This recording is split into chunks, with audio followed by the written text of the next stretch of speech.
et l'on m'envoie se plaindre, avec une indignation bien folle, du dédain de leurs grands patrons qui, lorsqu'on veut les aborder, n'ont pas un moment à donner.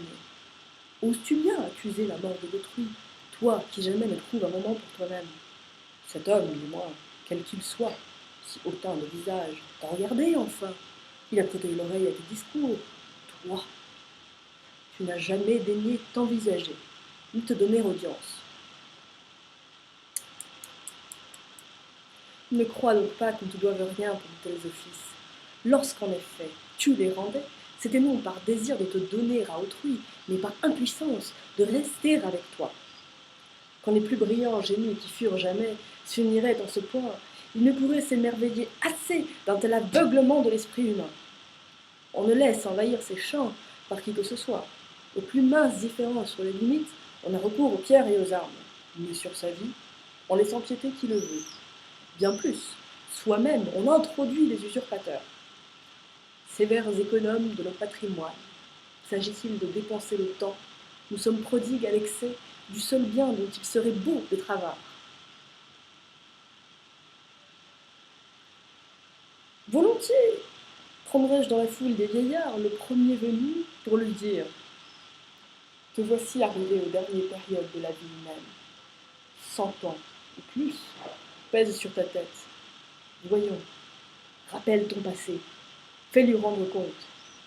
Dis ce que t'en as dérobé un créancier, une maîtresse, un plaideur, un client, tes querelles conjugales, l'ordre à maintenir parmi tes gens, tes courses officieuses par la vie.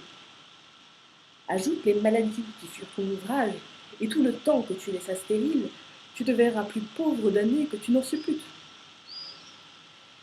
Repasse en ta mémoire combien de fois tu es resté fixe dans tes projets.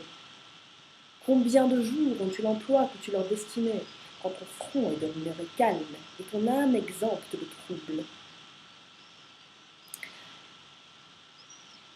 Quelle œuvre en un si long espace a été par toi menée à terme? Que d'hommes ont mis ta vie au pillage quand toi tu ne sortais pas ce que tu perdais?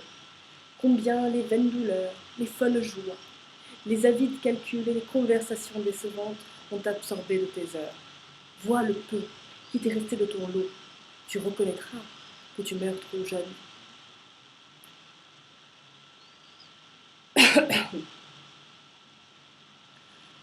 D'où vient donc tout le mal, ô hommes?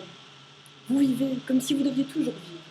Jamais il ne vous souvient de votre fragilité. Loin de mesurer la longueur du temps écoulé, vous le laissez perdre comme s'il coulait à plein bord d'une source intarissable. Et peut-être que ce jour que tu sacrifies à tel homme ou à telle affaire est le dernier de tes jours. Rien de plus ordinaire que d'entendre dire: à 50 ans, je quitterai tout pour la retraite. À 60 ans, je prendrai congé des emplois. Et qui donc te garantit que tu dépasseras ce terme? Qui permettra que les choses aillent comme tu les arranges?